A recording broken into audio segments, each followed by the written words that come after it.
Hello, and welcome to Enlightened Empaths, your community for the spiritually awakened, where we discuss, explore, and connect with fellow empaths, healers, intuitives, and seekers. Hello, empaths. We hope you're having a great start to your week. On this week's episode, we're going to be talking about what happens when you die. What can near-death experiences show us and reveal to us about what awaits us on the other side? And joining us to help us do that is Simon Bown, and he's been on our podcast before, but he's back today to talk about his newest book. Before we dive into that, let me just introduce him. Simon is the host of two podcasts, Alien UFO Podcast and Our Paranormal Afterlife. He's also a clinical hypnotherapist and an author specializing in topics related to consciousness, reincarnation, and the afterlife. When he's not talking to leading experts in the fields of consciousness and all sorts of fun stuff about past lives and UFOs, he's a bass guitarist and a science fiction writer. Thanks so much for coming back on the show, Simon. It's great. I enjoyed it so much before when I talked to you guys, so I'm really glad to be back. With all your knowledge about all sorts of things, hypnotherapy, past life regression, UFOs, everything paranormal, why did you settle on studying near-death experiences? Well, I'm particularly interested in this thing of evidence where something could show up that proves that they were out of their body, like in near-death experiences. And, they leave their body, they go to some other part of the hospital, they see something. And when they recover, they say, I saw that thing happen. And the people say, but you couldn't have seen that. You were dead at the time that happened. So there's a verification there that they really were out of their body. And there's other things as well, like children with past life memories and things that come through from mediums. But so for this book, I wanted to focus on these very strong cases of near-death experiences where people see these things that are later verified. And in the book, there's different types of verifications. A lot of these people have been on my podcast and I've talked to them myself. So I was able to really get into detail with them and make sure that what I was writing was accurate. So it's the basis of my podcast really is evidence of an afterlife. So it's not so much about religion or faith. It's more of I don't know if it's a male thing. I'm looking for proof. Is it right-brained or left-brained? Oh, I guess that would be left brain, but I don't think it's left or right or male or female. I think it's the human conscious. Like, we're just so fascinated by the mystery of life and death. So it makes sense that you would want to focus on verification. And I like that in each chapter, you tell the story, but then you list and go through the verification in that story. I really appreciated the way the book was structured. Yeah, that's the thing. It's telling the whole story of the near-death experience. So I don't just write about the verification event and leave it because we hear about everything that happened to them, and it can be quite a powerful message to read somebody's near-death experience and the spiritual things that happen and the life review they go through and meeting their deceased loved ones and all these different things.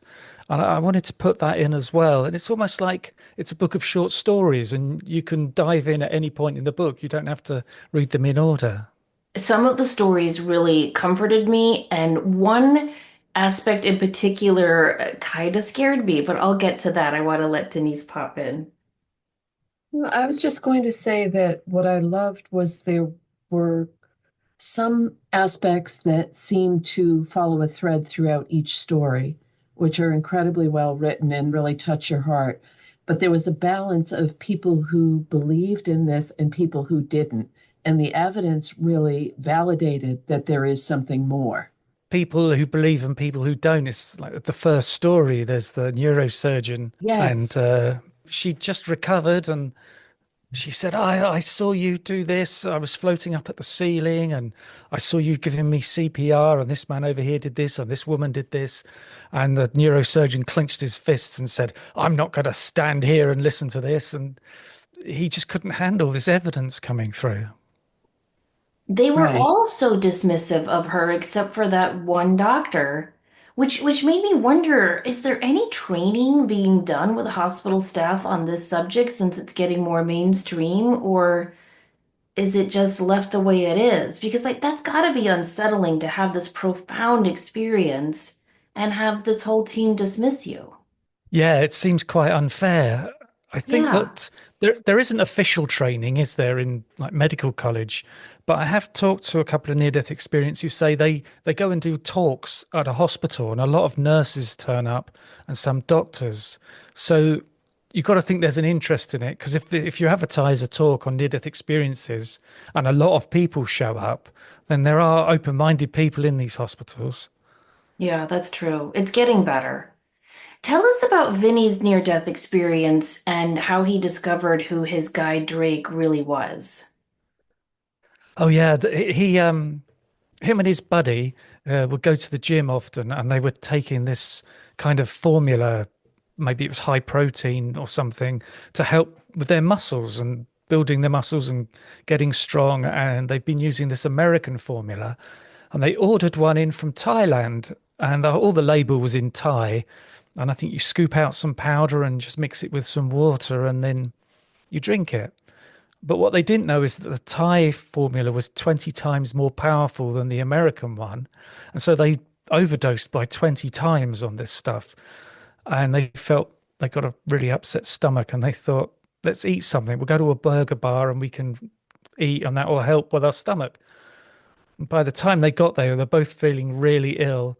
Vinny's buddy collapsed on a table in the burger bar, and Vinny went into the bathroom, which was just for a single room, and you lock yourself in, and Vinny collapsed in there. His buddy collapsed in the restaurant. They called an ambulance for him, and he was taken away, but they didn't know Vinny was in the bathroom.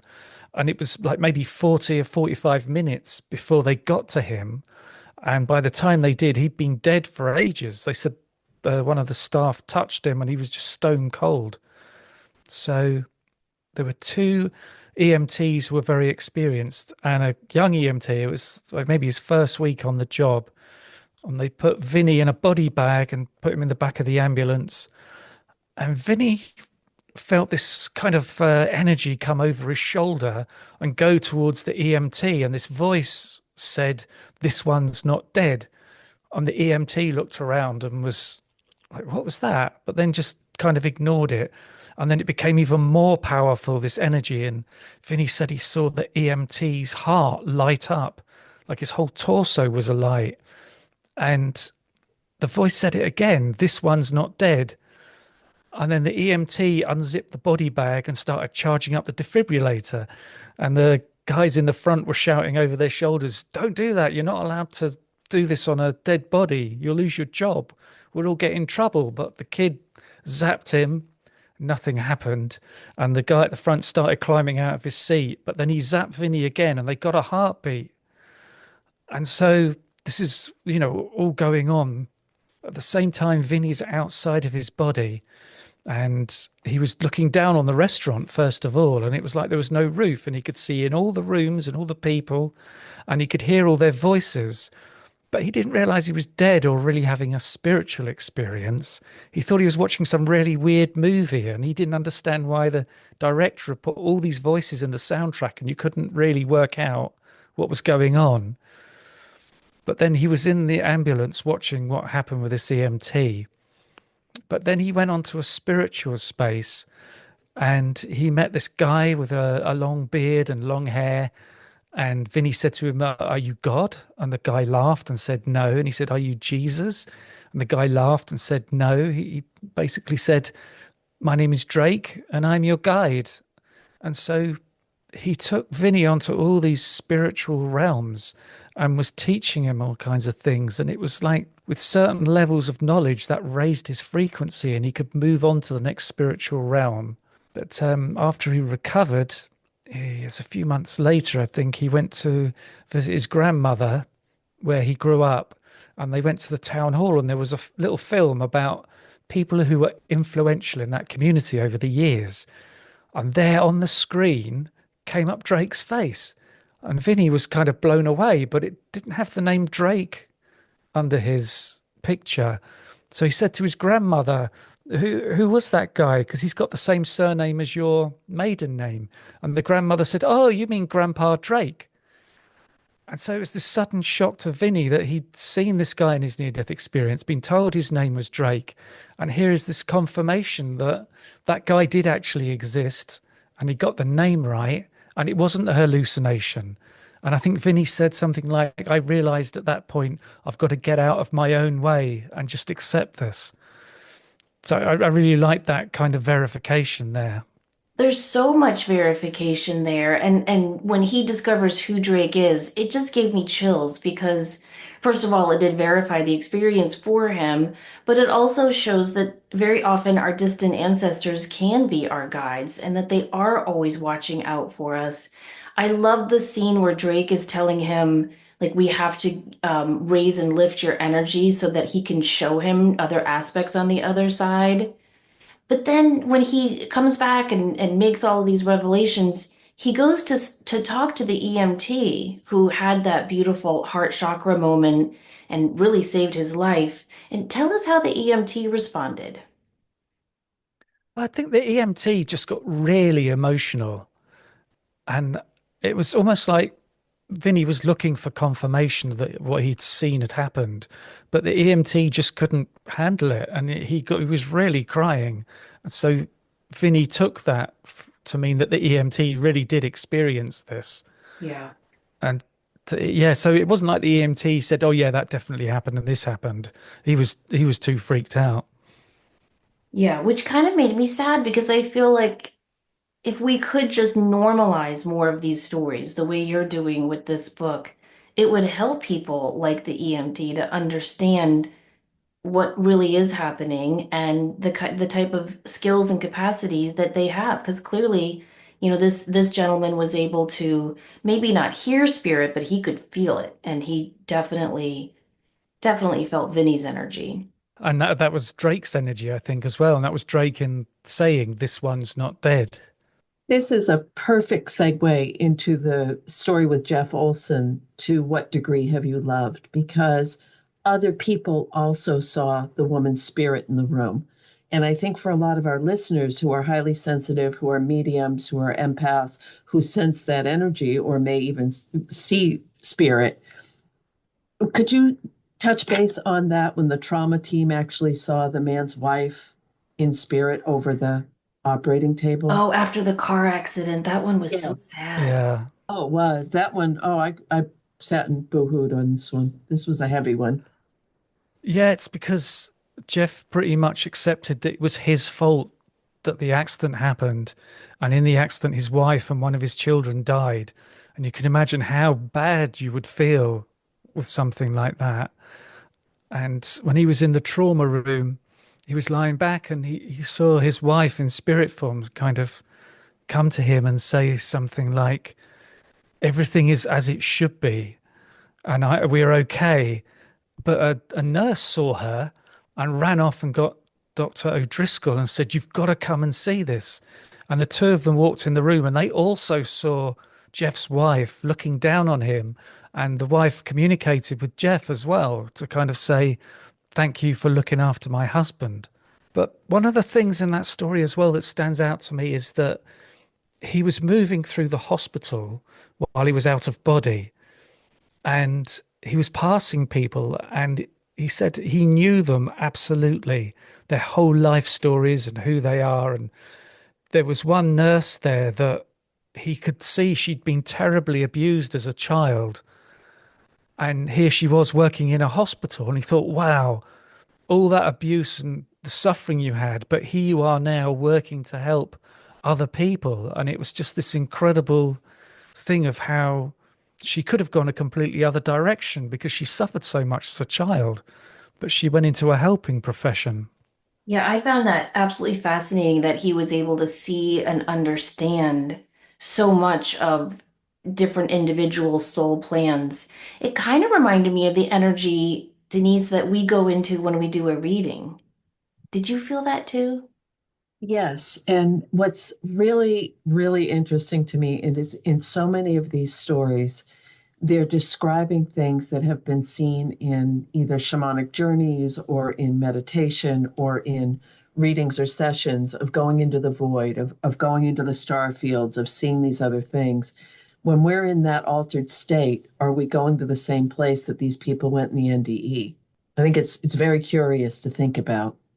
It's difficult to say, isn't it?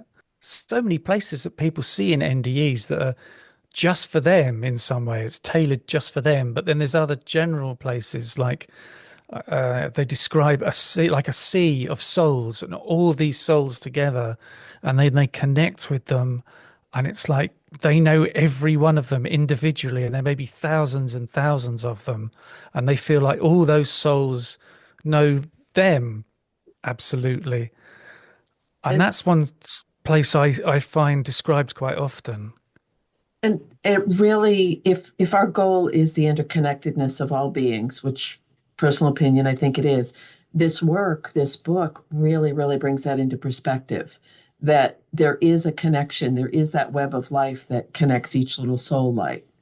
And with the stories that you shared, it seemed to be apparent with, I mean, the two that we've already mentioned, but I'll start yammering and Yeah, no, like in Deborah King's near-death experience story, she describes a web of lights. And she says that the lights she realizes were souls and that she is a part of that. And I love it. I wrote this quote down because she doesn't want to return. She doesn't want to go back to Earth. And one of the souls says to her, "You came from here, you're going to return here, and the truth is, you're always here." I thought that was so profound. Yeah, and there's another story in the book where somebody's in this incredible landscape during their near-death experience, and they see their family there who are alive, and they realize that that was her family's higher selves in that afterlife space. And she realized that even if she didn't go back to her body, she would still be with them in some way and still connected to them. Yeah, which is just trippy to think about. You know, because like she talks about, and going back to Deborah real quick, when she's out of the body, she notices that she doesn't have any legs or arms. And that's when she says, okay, you're having an out of body experience.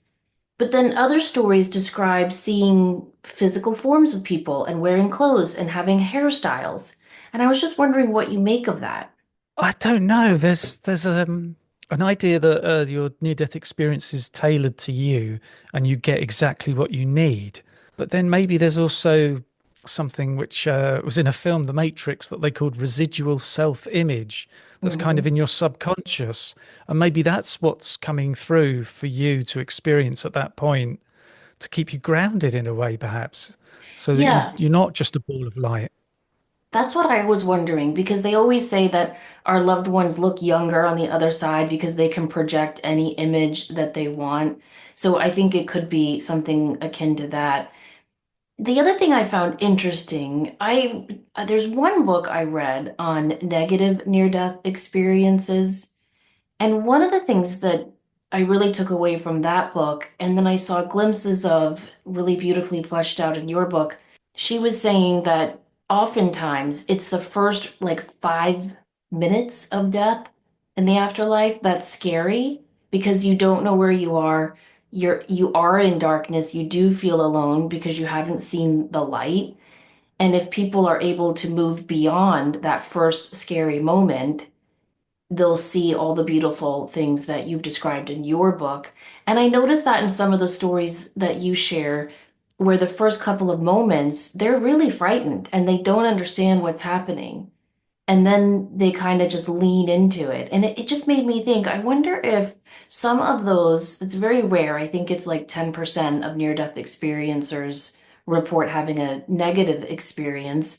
And I wonder if it's just because it wasn't long enough for them or they weren't able to lean into that kind of scary moment. Like, remember Eben Alexander when he described his first moments, he was almost like in the ground, in the soil, and then he emerged into the light. And that always felt a little scary to me in the beginning. What do you think about the negative NDEs? Again, it's that thing of it being tailored specifically for you. Because I've talked to a woman on my podcast who was the nicest woman you'd ever meet. She seemed so nice, and she'd be a great mom, and she'd really look after you and be very loving. And in her NDE, she says she spent 2 years in hell, and there were demons there. And so you wonder, why would this person end up in hell? Yeah. And and maybe it was something to do with her religious beliefs, that she was Catholic and she got what she was expecting.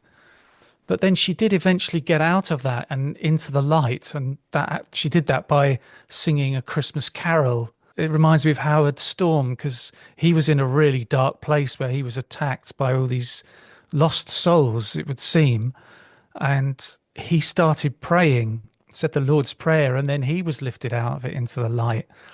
So I suppose if you have had a near-death experience, you go somewhere dark, just remember, say a prayer or sing a Say a Christmas prayer. carol. Well, the story with Pam Reynolds when she went to the end of the tunnel and she sensed this presence that was the light. And but these are your words in the book. It was consciousness and intelligence, a living presence that seemed to hold enormous wisdom. Pam quickly realized that the light was communicating with her, not through words or sound, but by directly sending emotions and understanding into her mind. And it goes on to say that she felt herself expand as if her awareness had stretched out and merged with everything around her.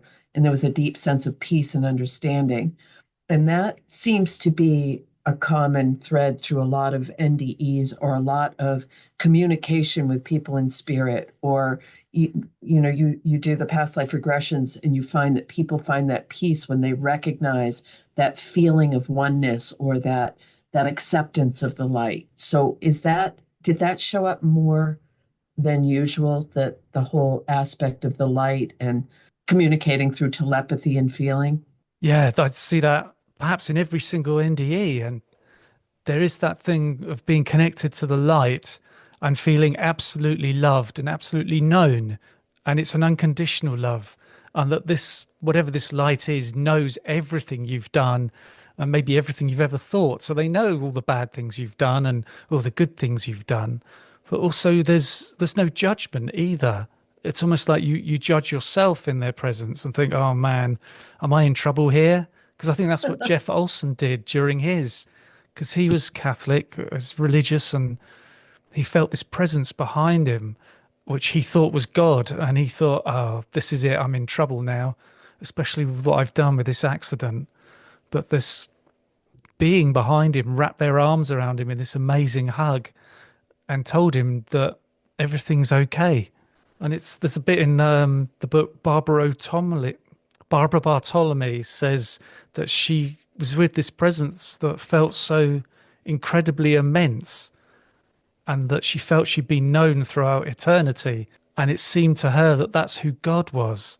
So I hear this sort of thing often, that kind of connection.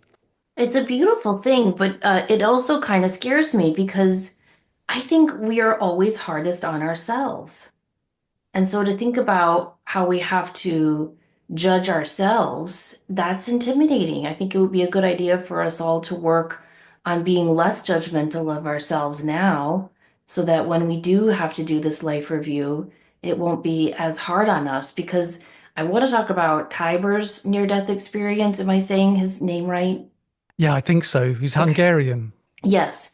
And I want you to tell his story, but the one part of his story that scared me so much is when he saw two screens projecting his life review. And the lower screen showed what had actually happened at each moment of his life, but the upper screen depicted what he should have done in those moments. I mean, guys, can you imagine if you're like, oh, why didn't I see that? I should have done that. I shouldn't have gone there. I should have said yes to this. That would be overwhelming. Yeah, I think the life review can be overwhelming for all of us, but also at the same time, it seems like whoever's with you, it's spirit guides or deceased loved ones, are on your side and they're not judging you, they're helping you through it. But I really like Tyball's case because there's so many verification events in there. But he went into hospital and it was the early 90s, he had very high blood pressure, and the doctors said they were really worried about him. And then a little while later, he had a heart attack. And then suddenly he found himself standing in the ward and he felt great. And he was thinking, oh man, I'm cured. And these nurses were rushing past him and a doctor, and they were around this bed working on someone. And he didn't realize it was him. And he was looking there thinking, wow, this must be a VIP patient to get such attention. But on the side of the ward, there was a room where nurses would prepare things, and it had a two-way mirror. So the nurses could see in the ward, but you couldn't see in the room. And he wondered what was going on there, and he was instantly transported to that room. And there was a nurse taking things out of a cabinet and putting them on a trolley. And she dropped something that rolled under the cabinet, and he wondered what that was. And then instantly he was right there, maybe just a few inches from this item. And he read on the side what it was, and he read the serial number. And then there was a nurse on the phone talking to her husband, and she was trying to tell him where they'd written down the doctor's phone number because their children was ill, and he couldn't find it. And Tybalt thought about this guy, and then instantly he was in that apartment with that guy, and he was able to look around, see the furniture and the books on the shelves, and how nice the carpet was. And he saw this guy's socks, and he looked at them and thought, they've got little animal pictures on them. What sort of a man wears socks like this? He then went on and he had those other experiences. And it's like you say, he described it as a big hole with these two screens where he was watching his life review. And there was a spirit with him. And the spirit asked him three questions. He asked him, did you have life before your death? And Tybalt answered no. And the second question, did you live a life worthy of a human being? And he said no. And he says, could you look into your fellow being's eyes with a pure heart? And Tybalt said no. And this really sort of cut into Tybalt. And with the life review, he showed him how his behavior throughout life had been so awful. But then he was an orphan, and he'd grew up in this awful orphanage, and it had set him up for life as being just not a very nice person. But then when he came back from it all, the doctor came over to see him and said, so, you were dead for 9 minutes. What happened? He described everything he'd seen. So that the doctor went off and checked under the cabinet, and he found the item there, just as Tybalt had described it. And Tybalt even got the serial number correct on this thing that was underneath the cabinet. And there's no way he could have known that because he'd been in the ward the whole time. He'd never been into that nurse's room, let alone been able to look under the cabinet. And so they talked to the nurse that was on the phone. She confirmed the phone call, the content of the phone call. And the doctor asked her, do you know this man, Tybalt? And she said, no, we've never met. So then the doctor went to the apartment with the nurse and saw that it was exactly as Tybalt described. And when the doctor returned to the hospital, he had those socks in his hand with the little animal pictures on. So it's great there that there's all these different verifications. It's not just one thing that he saw. So I really like that story. I do too, because you cannot deny all those witnesses seeing and validating what he had experienced. And it proves what so many of us are always saying, that spirit is just a thought away. All he had to do was think about the nurse's husband, and he was in the apartment. That's absolutely Yeah. riveting. The detail of being able to read the numbers, the serial number off what had rolled under the trolley, though, that's so in the category of you can't make this stuff up. Love, Yeah. And love, I've love heard that. something like this before. It seems like when, you're free of your body, you're free of your brain, your intellect is so much better. And I've heard another case where somebody was had a near-death experience in the operating theatre, and they were up at the ceiling and they could look down on top of these big lights, and they thought, man, they're so dusty. And they read the sticker on the light and saw the serial number, and it was later on they were able to give that serial number back. And it's almost that thing, like if I tried to do it right now, I couldn't memorize a 20-digit serial number. But being outside the body without your brain to slow you down, you can do that sort of thing. What story struck you as kind of the most, I don't know, relevant for proving life beyond death?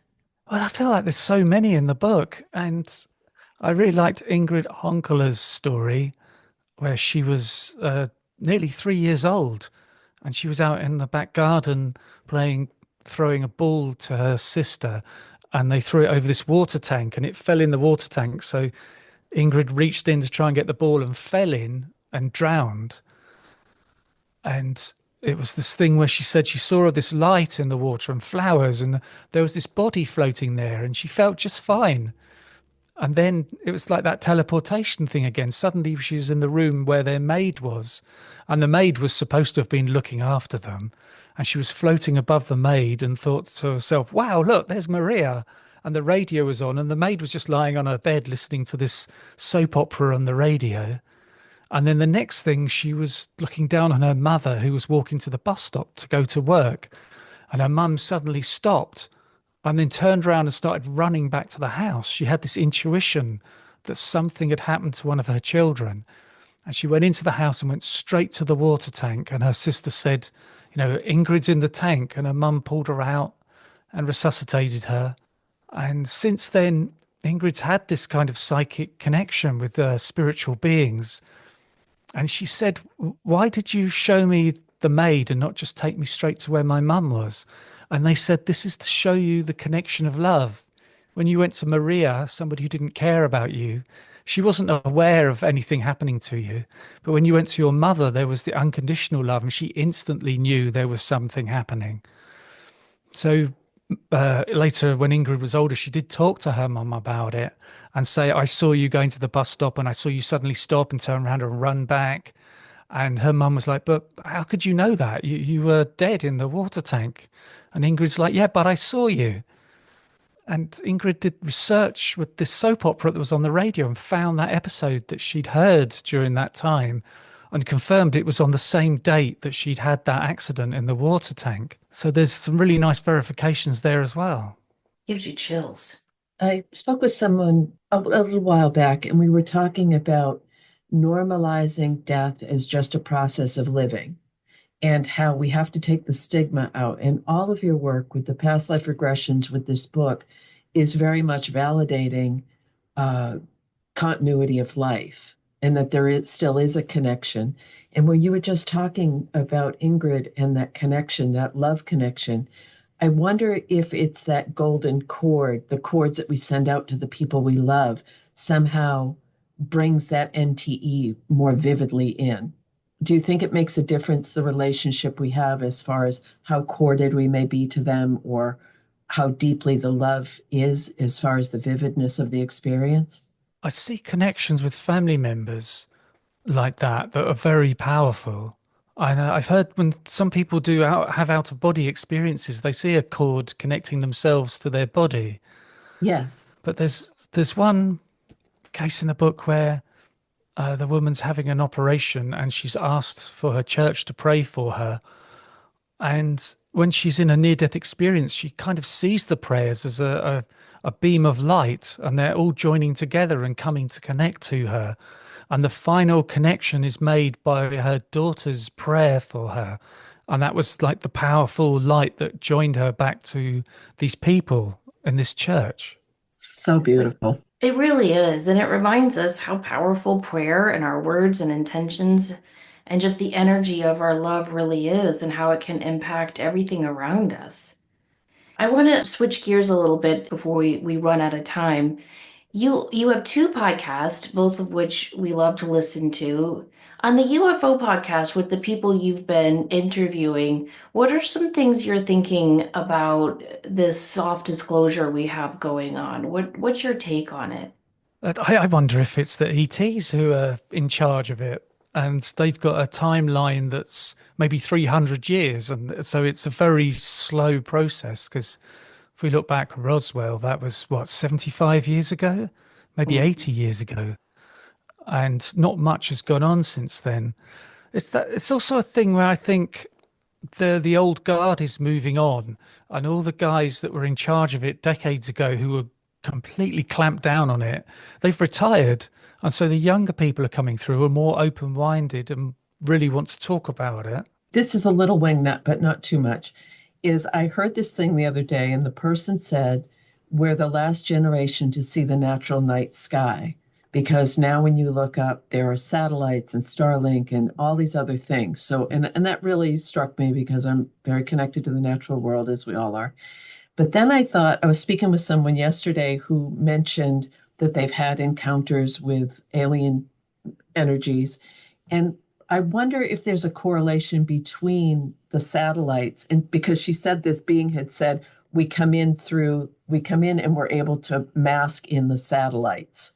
And I don't know, true, false, whatever, but I wonder if as our technology increases, it makes it easier for them to connect with us.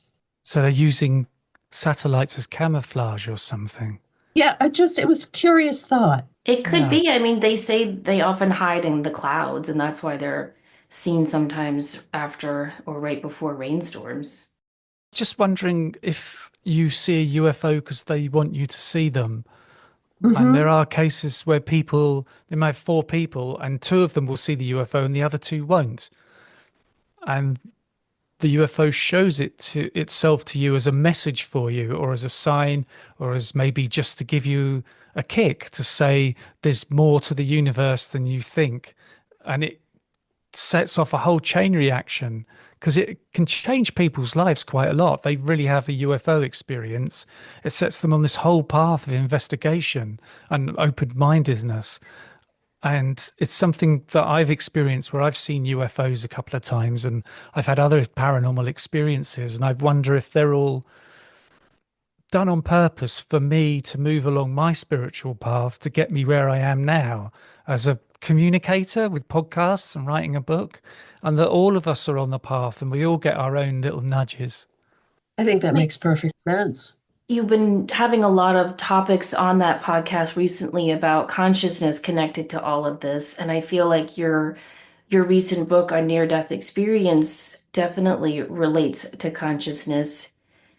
I wonder if, as a collective, if we are all this web of light, as Deborah King said, which I do believe, if as a collective consciousness, we're all lifting and expanding and raising, and so it's allowing for these paranormal experiences to be more predominant and to be more assimilated into our culture and our understanding as a whole. What do you think about that? Yeah, I think it's very possible. But there seems to be more of a division in the world at the moment, particularly with the US president. Mhm. And people have been talking about some great change that is going to come soon. And last few years I've been looking at it thinking, well, I don't really see the human race doing anything better, what with happening in Ukraine and then Gaza. But I'm wondering if this new president is bringing stuff in that's going to really start causing problems, and that's when the shift will happen. Or Let's they're here to help us. let's go with that, Denise. Let's go with that.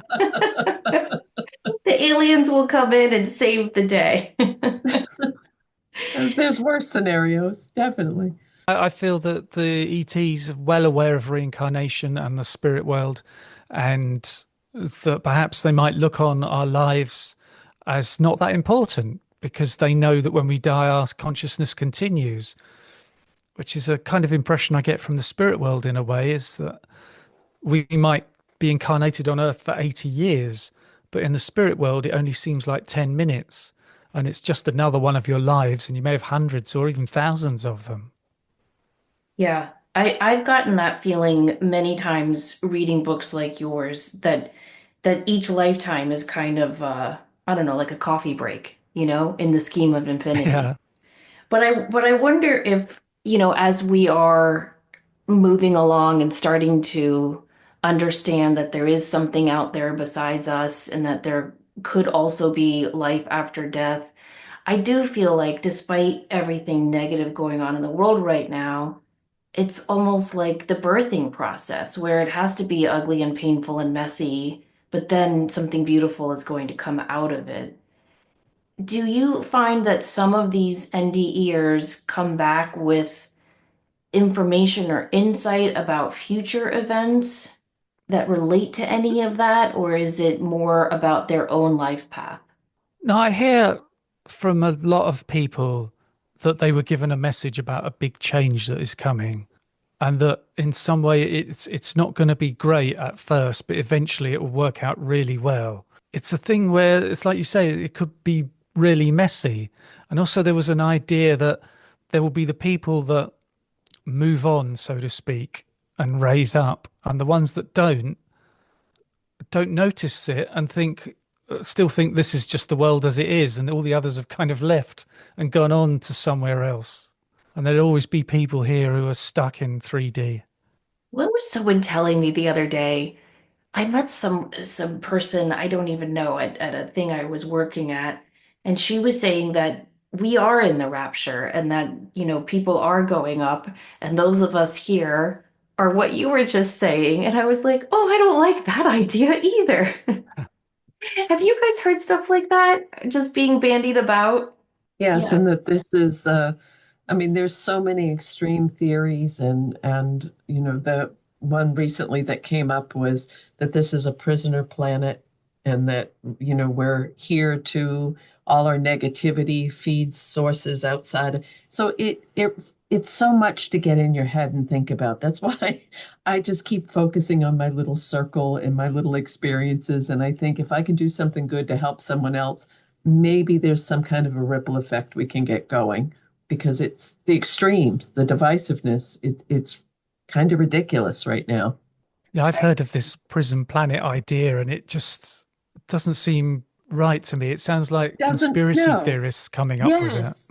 Yes, it does, but it's again to foster fear and insecurity and I don't think that's the point of being here, is to live in a place of fear or because we know the rule, if you can keep people afraid or angry, you can control them. So if enough of us say, nope, not going to drink that Kool-Aid, I think it'll help.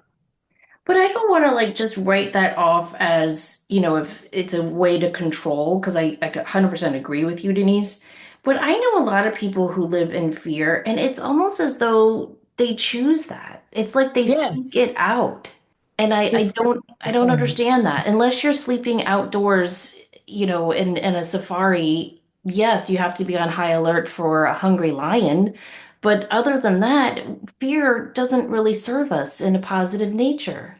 But it seems as though some people are really into it, and it just seems to almost ironically comfort them. And that's why I think it's so important, especially during these trying times, to seek out podcasts and books like yours, Simons, because they verify that this is a good world and that we are good people and that there is hope and even more life after this one.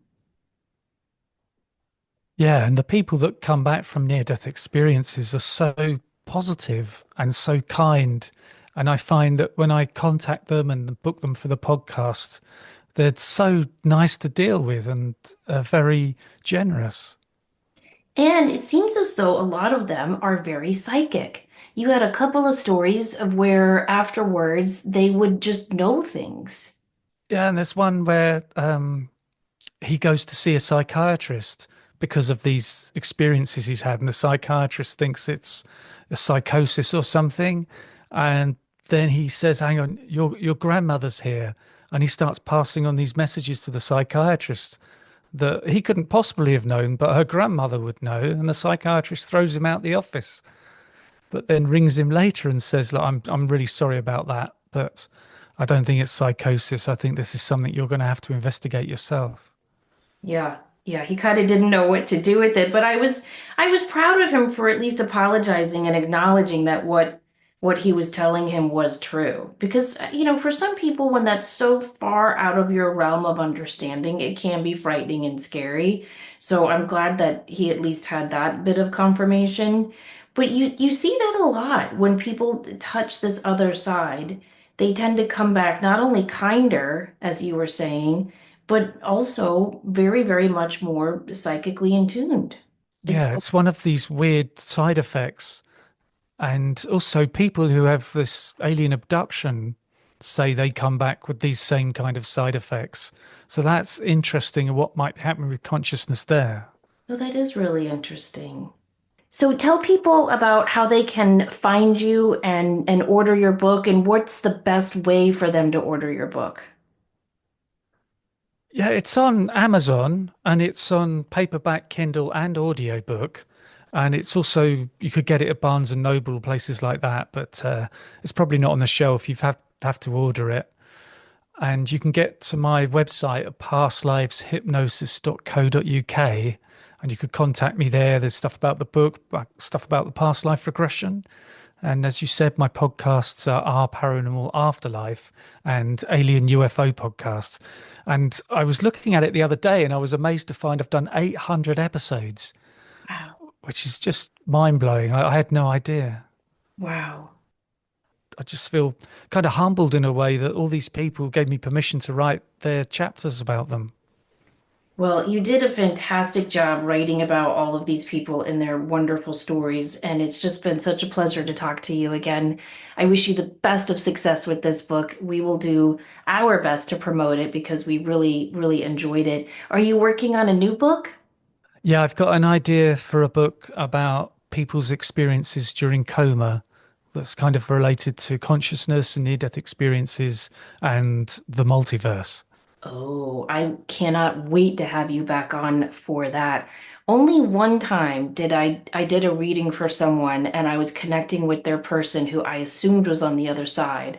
And the person was nodding, yes, yes, yes. And at the end of the reading, she said, "Yeah, that's so and so, but he's not deceased. He's in a coma." Have you ever had that happen, Denise?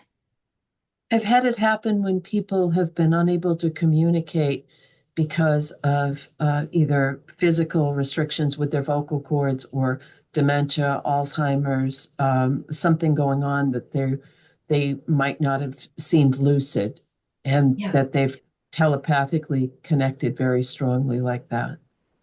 But never a coma, no.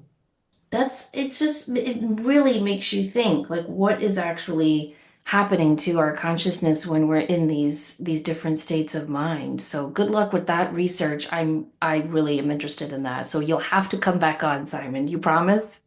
Yeah, I'd love to. The geeky part of me really wants a spreadsheet to correlate all the different, like how many dimensions are all of these past lives and the NDEs and the coma people. There has to be a correlation between them all of where they're ending up. I hope so. It's going to be Oh, fun like to you look at mean like that. levels? No, the like commonalities of where they're, Oh, because this is kind of an odd thought, but there's the multi-dimensionality of everything is really expanding so quickly right now. yeah. And I think that all of your work, Simon, is indicative of that, that we know this little tiny edge of we're able to peek behind the curtain a little bit. And your work actually throws that curtain back and said, look how much more there really is out there. So thank you.